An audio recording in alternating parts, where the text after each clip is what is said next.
Oh boy, here I go killing again. Hey guys, welcome back to the Bucket Think Tank. So, I'm not a big fan of Deadpool.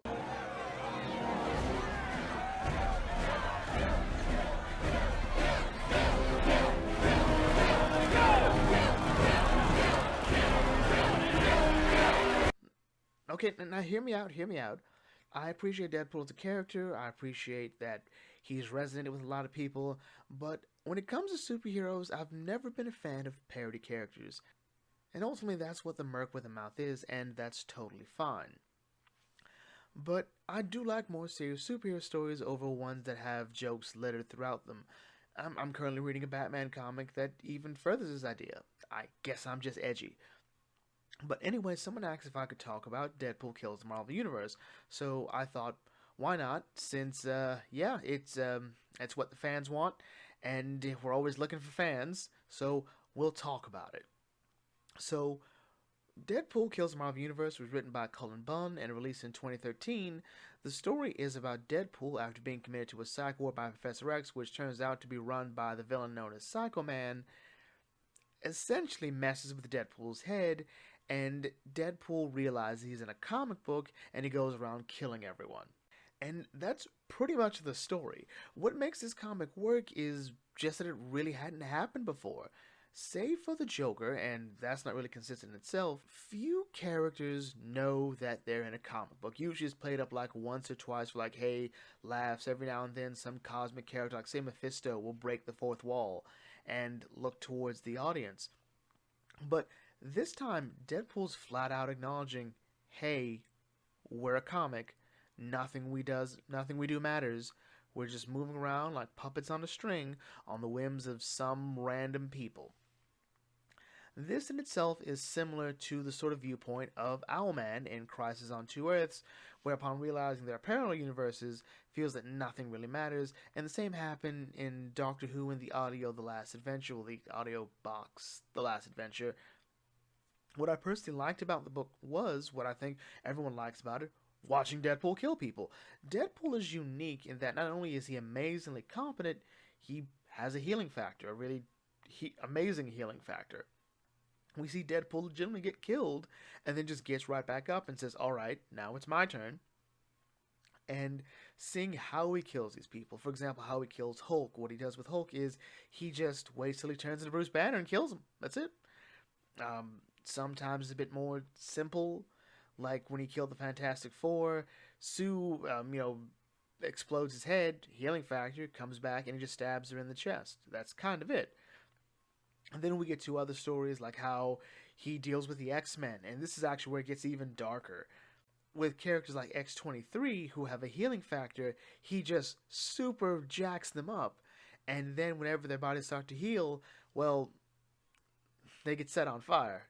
So it's essentially the scene from Fullmetal Alchemist, where Mustang is just, incinerating Lust time and time again until she finally stops moving. The difference is, though, they're never going to stop moving, but they're never going to get better. So, yeah. And of course, his plan for Kitty Pryde, which was super dark. Hamster wheel times 10. The thing about this story is the only real moment of, I think, real oomph outside of the whole Deadpool realizing we're in a comic, nothing matters, is the sort of fallout to it. So once it starts happening, like once Spider-Man is killed, and a bunch of other heroes, their loved ones get together and hire the Taskmaster to do it. And look, we need you to kill Deadpool because he's done a thing, he's crossed some lines, and it goes from there. And we see it goes down to a final showdown between Taskmaster and Deadpool, and yeah, it doesn't come out well for them. And the final page of this is actually what makes it all hilariously awesome. And we're not going to go into it because I think it does sort of spoil it. I think it's a major spoiler. It's not one I like to reveal. But there is a sequel to this called Deadpool Kills the Marvel Universe Again, Round 2. And this one is a bit bigger. In terms of like what the plot is. The plot for the last one was, hey, we've had up to here with Deadpool, let's get him committed. This time it's a conspiracy, not even a conspiracy, it's a plan with Red Skull, Doctor Doom, and Magneto. Why these three are working together, I don't know. I don't think Doom cares enough about Red Skull to work with him. I definitely know Magneto would never really work with Red Skull for anything at all. And they planned to, they had Deadpool kidnapped and operated on. Essentially, he was turned into a sleeper agent, and he was activated and went around killing superheroes. What's weird is, like, this was a plan, at least from what Magneto says, to make things better for mutants. So you kill the people that don't have a problem with mutants. Also, Deadpool will kill mutants in this. So yes, this is where Cullen Bunn's mind starts to leave him, which is a shame because I like Cullen Bunn's two stories I read from him before this. But anyway, what stands out about the sequel, despite how stupid this unholy union of Doom, Magneto, and Red Skull, is how dark it is. See, Deadpool Kills the Marvel Universe is actually pretty tame but pretty graphic. Here, it's different. Deadpool Kills the Marvel Universe is a bit more personal, as Deadpool has no idea what's really happening, and all he knows is he can't stop. So it seems there are moments that Deadpool, as we know him, blacks out for his other personality to emerge and kill these heroes. So a more hilarious scene, and even a bit more classic comic book, kiddie style, plays out to mass brutality of the scene, but we do see the aftermath. Essentially, there's a scene where Deadpool will kill mutant children, and it's played up as, like, very happy-go-lucky, and then afterwards the reality comes back and we see dead kids, and this is kind of intense, and even better was seeing the results of this. So a really cool thing about the story was that the superhero community isn't just like sitting on their butts, like, hey, people getting killed, what are we gonna do? Well, we're gonna sit here and wait for them to show up. Like, no, that, like, they're investigating. When the first couple of heroes show up dead, they try to figure, okay, it is Deadpool. Moon Knight comes in as sort of like a consultant, like, what's up with Deadpool? Like, this other personality emerged, we gotta help him. That's actually what I really like about Deadpool Kills the Marvel Universe. Again, it's just that the motivation for how the bad guys got together made no sense. And yeah, the absurdity of Deadpool Kills the Marvel Universe and of Deadpool killing the Marvel Universe again isn't so much the problem. The question is, what has to be set in motion to make it happen? And there's no real reason for it, really. There's no real conceivable notion you would agree upon.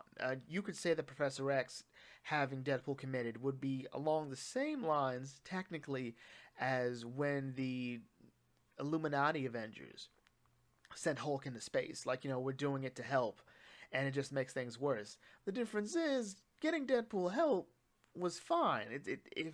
If he's got these multiple personalities and he seems a bit zany and out there, getting him help is the right thing to do. Sending Hulk into space was one of the dumbest things to do, and thankfully they were all punished for it. Luckily Professor X wasn't there for that, but still, was a terrible thing to do. So Deadpool Kills the Marvel Universe is, I think, very in line for Deadpool fans. I think it is. It's not really something that I went out of my way to dislike. It was just sort of like, okay, would I have read this if it was Batman that Kills the Marvel Universe?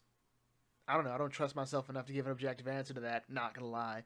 I'm currently gonna read the Punisher War Journal one in a sort of post-Civil War story. So we'll see how that works. But overall, this was fun. This was nice. I think it was better to read it as it was coming out, because that was amazing. This comic came out in 2013. So I think to read it as it came out would have been amazing. Because, like, oh no, what's going to happen next month? Who's it going to kill this time? Who's going to stop him? I was just going through this book. That is to its credit. So if you want something that is very ridiculous and out of continuity and just good old-fashioned gore, this is the book for you.